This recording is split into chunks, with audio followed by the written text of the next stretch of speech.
살기로 했네. 주님 뜻대로 살기로 했네. 주님 뜻대로. 예수께서 또 말씀하여 이르시되 나는 세상의 빛이니 나를 따르는 자는 어둠에 다니지 아니하고 생명의 빛을 얻으리라. 바리새인들이 이르되 네가 너를 위하여 증언하니 네 증언은 참되지 아니하로다.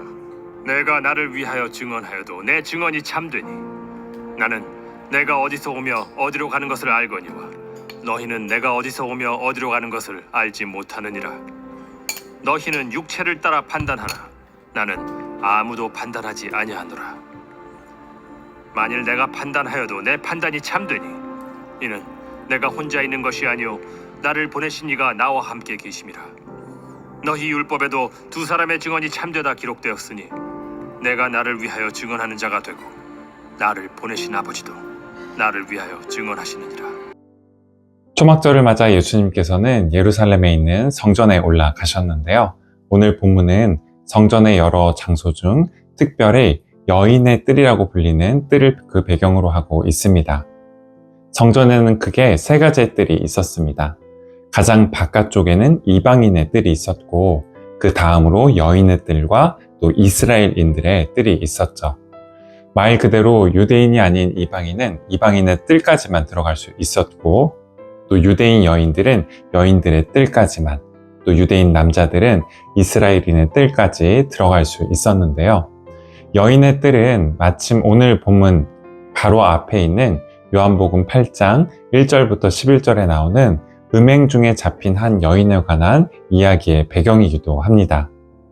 초막절 명절 끝날을 맞아 성전에 다시 들어오시던 주님께 서기관과 바리새인들이 음행 중에 잡힌 여자를 끌고 와 세웠습니다. 그러면서 율법에 규정되어 있는 대로 그녀를 돌로 쳐야 하지 않겠냐라고 그렇게 묻게 되죠. 그들에게 주님께서는 너희 중에 죄 없는 자가 먼저 돌로 치라 라고 말씀하셨는데요. 그 말씀을 듣고 사람들은 양심에 찔려 그 자리를 다 떠나게 됩니다. 그 후 여인만 홀로 덩그러니 남았을 때 주님께서는 그 여인에게 나도 너를 정죄하지 아니하노니 가서 다시는 죄를 범하지 말라라고 말씀해 주셨는데요. 그렇게 주님께서 음행한 여인을 용서해 주신 여인의 뜰에는 화면에서 보시는 것처럼 4개의 커다란 등불 기둥이 놓여 있었습니다. 이 기둥 위에는 마치 오늘날 올림픽 성화를 피우듯이 불을 피울 수 있게 되어 있었는데요. 이 등불은 날이 어두워질 때 성전 뜰을 비추는 역할을 했습니다. 또 상징적으로 동서남북 사방, 즉 온 세상을 비추는 것으로 여겨지기도 했죠. 그곳에서 주님께서는 바리새인들에게 이렇게 말씀하셨는데요. 오늘 본문 12절 말씀입니다. 예수께서 또 말씀하여 이르시되 나는 세상의 빛이니 나를 따르는 자는 어둠에 다니지 아니하고 생명의 빛을 얻으리라. 주님은 세상의 빛이십니다. 온 세상을 비추는 생명의 빛으로 이 땅에 주님께서 오신 이유는 세상을 심판하기 위함이 아니라 이 세상을 구원하기 위함이십니다. 더 이상 빛보다 어둠을 사랑하지 않고 빛 가운데로 나올 수 있도록 우리를 초대하시기 위해서이죠. 주님 안에 거하고 주님을 따르는 이들은 더 이상 어둠에 속하지 않게 됩니다. 더 이상 어둠 속을 헤매지 않고 빛이 되시는 주님의 사랑 안에 거하며 그 빛의 인도하심을 따라 살아갈 수 있게 되죠.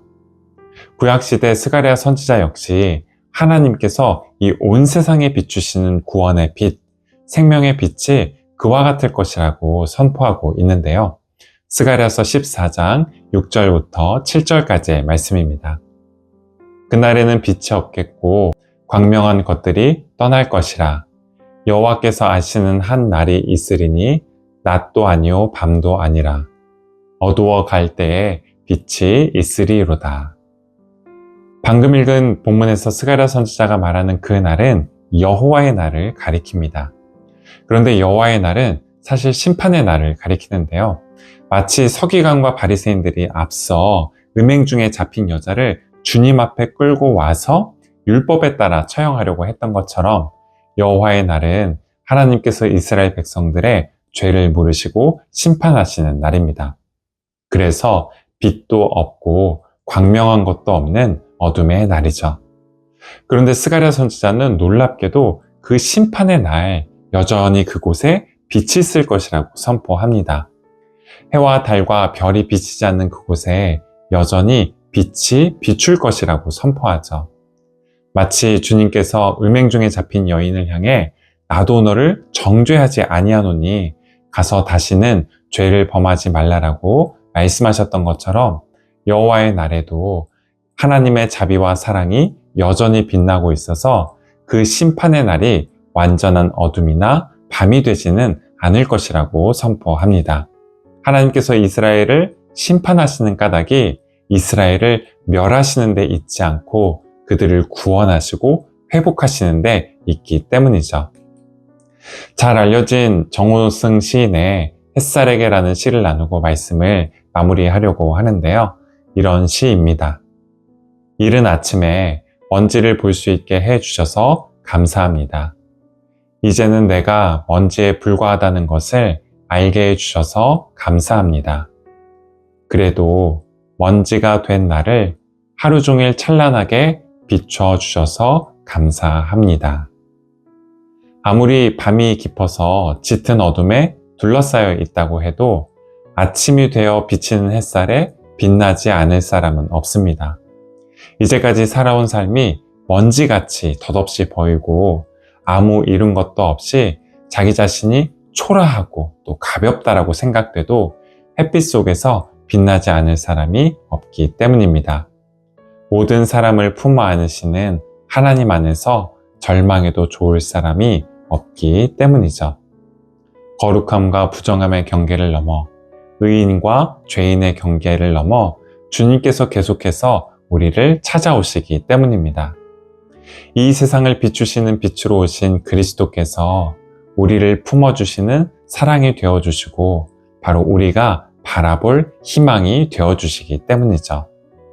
온 세상을 비추시는 빛이 되시고 또 먼지 같은 우리들을 비추시는 빛이 되시는 주님의 자비와 사랑 또 은총 가운데서 오늘 하루를 살아가실 수 있는 저와 여러분이 되시기를 바라겠습니다. 기도하시겠습니다. 온 세상을 생명으로 가득 채우시는 빛이 되시고 어둠 속에 거하는 이들에게 비추시는 하나님의 자비와 사랑, 영광의 빛이 되시는 주님, 먼지 같은 저희에게 오늘 하루 주님의 그 찬란한 빛을 비춰주시기를 간구합니다. 오늘 하루 주님께 사랑받고 기뻐하심을 입은 자로 살아가게 하시고 저희의 안과 밖에 있는 어둠을 물리쳐 주시며 시험당하거나 유혹을 받을 때, 어려운 일을 만나 낙심될 때 저희가 바라보고 따를 사랑이 되어 주옵소서. 예수 그리스도의 이름으로 기도드립니다. 아멘.